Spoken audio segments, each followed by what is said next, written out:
Hi, I'm Joshua Opanachi from the Global Health Research Lab, and you're welcome to today's episode on research writing.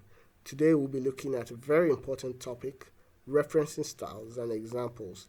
So, in the course of this discussion, we're going to talk about what referencing is, why it's important, and where and how you can reference a work that you're doing in your academic writing. Referencing is very vital in the process of academic writing, and I believe you're going to have a great time as we continue today. So let's dive right in. We'll be going all the way from introduction, then we'll talk about why we need to reference our papers, the elements, different aspects that are important in referencing. We're going to give different examples of it, referencing styles, and then what will influence our choice of the referencing style to use in our study. And then we'll conclude, and you're going to see my own references for today's lecture. Alright, so citation is a process of giving credit to a person or group of people or organization over the material that has been used in an academic writing. So basically, when you're citing a paper, you're giving them credits, you're giving reference, as the word implies. You're referring to something that has been written by another person and has been published in another material that has been verified. So it's you giving a statement that is not originally yours, but then you're also identifying the source of the paper, the source of the information, the time the information was given, and the location or the avenue through which the information came. And that's what referencing is about. So organizing the references used is an important aspect of conducting a research. And there are so many reasons why it's very, very vital for your academic journey. Submitting a research work that wasn't originally done by you is a form of intellectual copywriting, and this taints your integrity as a researcher. So one has to acknowledge other authors for developing theses or developing statements that you've used, whether it's in your background or whatever part of your literature review, whatever part of your manuscript development. It's always best to give acknowledgement to whom it is due, to avoid plagiarism, which is a legal problem, a legal offense, and it's really incriminating. And as a scientist, you won't want to get yourself involved in that. So, what are the elements of referencing? If I want to acknowledge the works of someone, what are the components that I have to pay attention to? So, I like saying it this way. When I'm referencing or I'm citing a paper, um, I'm trying to mention something said by a person in a particular time through a particular medium under a particular title or a particular project. So yeah, all these things I said are seen in the elements. So when I said who mentioned something, that's the author, and when was it said, that's the year. What medium was it published through? That's going to be from the journal, volume, issue, and page number.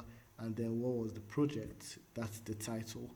So you're just trying to tell a story of where you got your information from and who you got it from, the particular place you got it from, and the content of what you got. Okay, so we'll start with the most common and the most widely accepted style of referencing. That is the Vancouver style. It's widely accepted across multiple journals and paper presentations at conferences. So that's the one we're going to start with. And if you take a look, okay, let me get my pointer here just so that we can all follow. All right. So the author for my bibliography, how to draft it. the arrangements.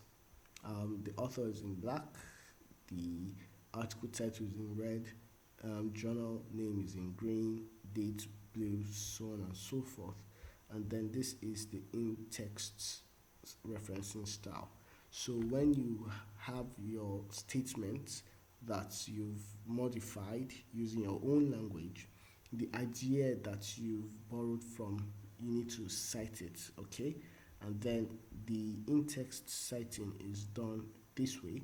The respective number is written in between a square bracket. Now take note, it's not a curved bracket, it's a square bracket, and these numbers are arranged serially, so it's from 1 to 2 and so on and so forth. And this comes after the statement of relevance that you're trying to cite, okay? So that's this is how it's represented within the text and the manuscript. However, when you go to bibliography or references, however it's termed in your manuscript, the authors come first. So it's the author's surname followed by initials. So here we have King Priest PT, Apanachi JA, and so on. These are the authors. After that, there's a full stop. And one of the things with Vancouver, they do not emphasize you listing all the authors. So you see a lot of et al, which means an or. That's for the authors list in Vancouver. All right. After this, there's a full stop followed by the title of the article, the name of the title, and you will see it here in red. So this is a national cross-sectional study on research opportunities and barriers among medical students in Nigeria with recommendations. This is followed by double quotation, and then the journal name is also abbreviated. So in Vancouver, you do not give the full journal name, but every journal has an identifiable abbreviation, and that's what we have: BMC Medical Education, all right, which is followed by a full stop, and then the date, as indicated here. The volume number for this is 25, and the issue is in a curved bracket, unlike the in-text referencing. So this is the first issue of the 25th volume, and it was found on page 713.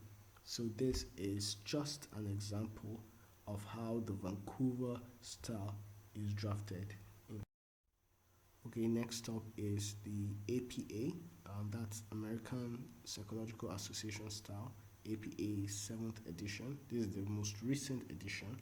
So over here, okay, let me get my pointer. All right. So in the in-text referencing, we have the name here with the date. So King Priest et al. This shows it puts the statement, the text in context, right? So we say A, B, and C was discovered, and maybe the statement is all students are not exposed to research. This was by King Priest et al.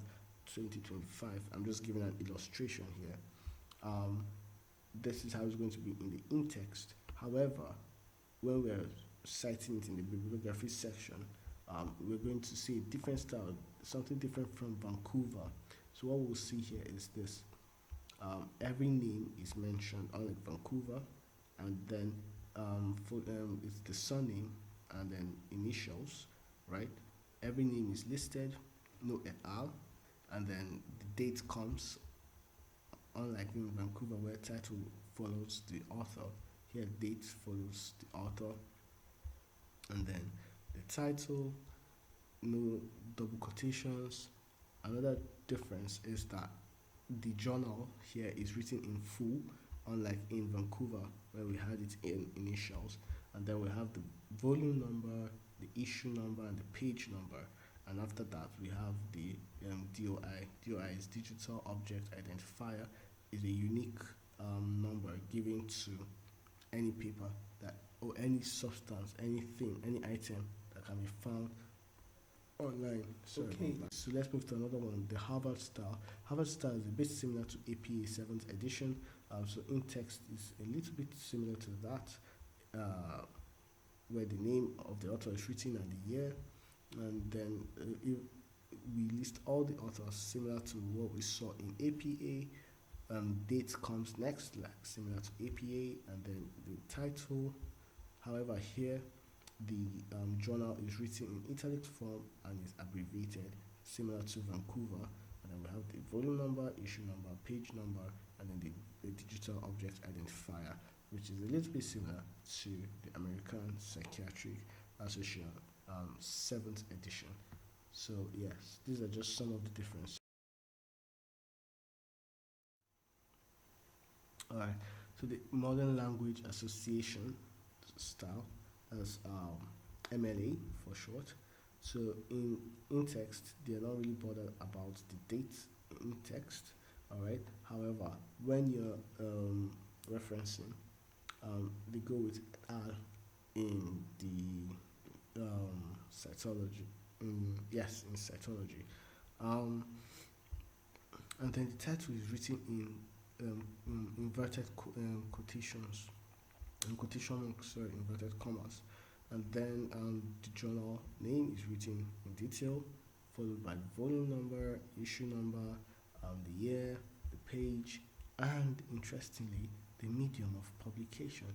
So it's cross-reference, and then the DOI is mentioned. So in medium of publication, if you have newspaper outlet or something, it's going to be mentioned there as well. So they take into cognizance how was this information spread to the audience.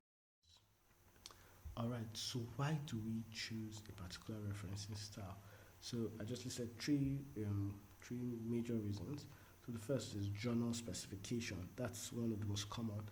When you're submitting your manuscripts, there's always a guideline for prospective authors in the particular journal, and part of their specifications or guidelines will list the manner in which every referencing should be done in, the style they prefer. So journals have preferred styles, and if you want to publish in that journal, it's best to use their preferred style to reference. So that's the first thing, journal specification. Institutional directives. So if you're writing a thesis or you're writing a paper to be submitted to your head of department or to your own department, to your library, wherever it is, if you're doing a study in an academic environment, whatever the institution says, their preferred choice of referencing is what you're going to use. Whatever the college says, whether it's going to be a physical paper or that's printed paper, or it's something that's just going to be available on maybe PDF or what we call soft copies. This should also follow the required referencing style that your institution has directed. All right, and the final thing is personal preference. Especially if you're not planning on publishing it anywhere significant, you can choose whatever referencing style you want to go with. So if you're giving a lecture, for instance, you can choose, I want to use Vancouver today, I want to use Harvard, I want to use APA, but the best thing to do is to make sure you use a standard style and you maintain consistency. Alright, so having a good knowledge on referencing can improve the veracity and quality of your paper. It's also good to note that when you can acknowledge or you can point a source that either corroborates or counters your statement, it gives your statement more truth. It gives it more. The reliability is increased, and then it improves the quality, the overall quality of your paper. Thank you. So this is my own reference. I just referenced only one place, and then I use this style of referencing just to show something. Okay, so this was me using a referencing style. This is Vancouver, this style of Vancouver, but this is for when you're referencing a presentation done somewhere else. So this is Binya Patel different style of referencing. So you write the mode, the medium which was presented, like we saw in the MLA. So it's in square brackets, and when it was cited, all right, and accessible from whenever. In fact, most places would prefer you writing the date it was published and then the date it was cited subsequently. Yes, so that's for today. Thank you for listening. To have a great time in your paper. Yeah.